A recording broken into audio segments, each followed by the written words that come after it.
Hey guys, welcome back to the channel. In this quick tutorial, I'll show you how to install the Binance app on your Mac in just a few easy steps. Let's jump right in. First, open Safari.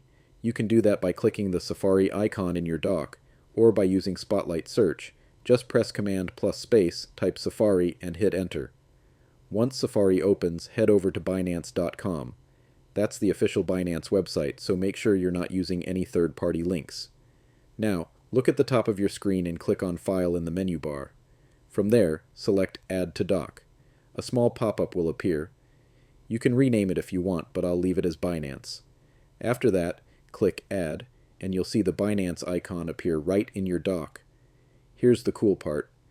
When you click that icon, Binance opens in its own standalone window, completely separate from Safari.